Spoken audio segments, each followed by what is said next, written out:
Hyundai Grand Starex VGT. So dahil Christmas ngayon mga kadisil ay mag sideline muna tayo. So ang titirahin natin ngayon is Starex. So observe lang muna natin kung anong problem nito. Unang andar ay palyado yung makina. So dito nagsimula yung pagloko-loko ng makina mga kadisil. Nawala yung palyar pero para namang minartilyo yung loob ng makina mga kadisil. Ano bang kailangan ito? Mekaniko ba or panday mga kadisil? Try namin tinanggal yung socket ng number 1 na injector pero hindi nawala yung fuel knock niya mga kadisil. Siyempre dito naman tayo sa likuran mga kadisil. So check lang natin yung tambutso. So yan, napakalakas ng usok mga kadisil. Napakaputi ng usok. So parang may dito sa ilalim ng sasakyan kasi napakausok. Tignan muna natin, observe lang muna natin yung usok mga kadisil. Maayos pa kaya natin to? Napakalakas naman ang usok nito mga kadisil. May idea ka ba kung saan ito? Kasi nagdududa na kami kung makina ba to or sa fuel system. So ano sa tingin mo? Siyempre dito muna tayo sa injector mga kadisil kasi kung makina tayo ay napakalaki ng trabaho at makalaki pa yung gastos. Siyempre unahin natin yung injector mga kadisil. So yan nakikita nyo na yung injector washer ay sira na. So ang gagawin natin dito is palitan natin mamaya mga kadisil.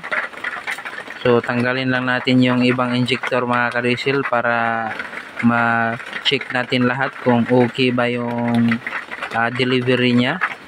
Baka may isa dito na malakas yung supply kaya nagkakos siya ng puting usok. Kung ganito yung engine nyo, 6mm na alin lang yung pangtanggal ng lock ng injector mga kadisil. So yan, madali lang yan matanggal mga kadisil. Pag nakuha na yung lock ay pwede nyong ligwat-ligwatin ng ganito mga kadisil. Kasi wala tayong special tools dito. Kung ayaw pa rin ay magkuha na lang kayo ng bara de cabra tapos ligwatin nyo ng ganito. Makukuha na yan mga kadisil. So depende na yan sa inyo kung ano yung diskarte nyo. Bantayin nyo lang yung valve cover na hindi masira kasi magtapal-tapal talaga kayo. So yun, kompleto na yung injector. So ang gagawin natin dito is i-test natin sa machine kung malakas ba. So dito muna tayo sa bumba-bumba. Try natin i-testing.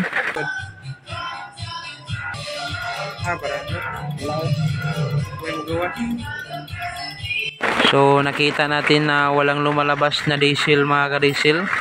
So bakit mausok doon na wala namang lumalabas dito na diesel? So nakapagtataka mga kadisil. Siyempre i-test din natin yung iba kung may diesel ba. So ayan, makikita natin na may diesel naman. Dahil number 1 yung walang lumalabas na diesel, so yun, repair natin.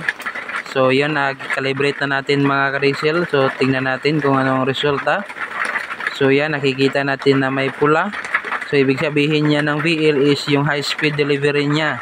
So kulang siya mga kadisil. 41.5 lang yung kaya niyang ibigay. So yun, pero i-try natin to ikabit doon kung mawala ba yung usok niya mga kadisil. So yun, goods na ito. So medyo may kulang lang ng delivery. So hindi naman yan magkakos ng usok mga kadisil. Wala kaming pinalitan dito mga kadisil. Reconditioning lang lahat. Tapos yun, ikabit na namin to mga kadisil. Siyempre mga kadisil, yung sira na washer ay papalitan natin to. Kasi hindi na pwede itong ibalik. So ayan, bago na yung washer. At yun, ikabit na namin to mga kadisil. So yung utol ko lang yung pinakabit dito. Ayan, kompleto na lahat. So, paanda rin na namin to mga ka-diesel. So, tignan natin kung anong resulta nito. So, sana maging okay na to mga ka-diesel para wala na tayong ibang gagalawin. Kasi kung makina is napakalaking gastos to mga ka-diesel.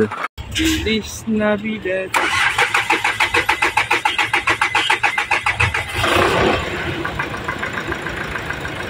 Siyempre, unang andar ay wala namang palyado mga ka-diesel. So, check natin yung tambutso kung mausok pa ba. So, pag naka-minor siya mga ka-diesel ay wala siyang usok na lumalabas. Pero kung ipa-accelerate mo ay may kunting usok na lumabas mga ka-diesel. So, yan mga ka-diesel, ina-accelerate namin. So, may usok na lumalabas. Pero sa tingin namin ay yung mga diesel na natira yun mga ka-diesel, kaya medyo mausok siya ng konti. Dito naman tayo sa makina, observe lang natin yung makina kung may fuel knock pa ba.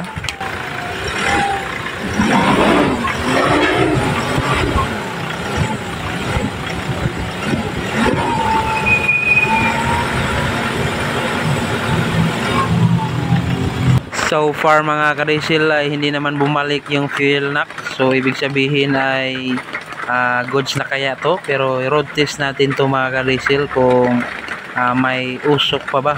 Siyempre unang birit ay medyo mausok talaga siya.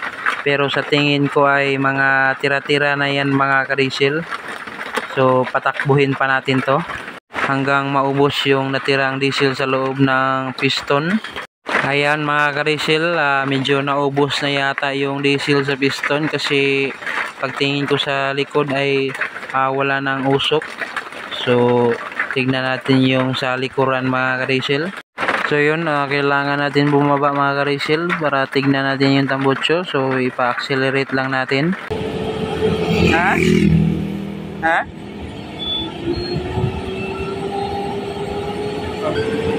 Wala may aso? Okay. Wala na eh.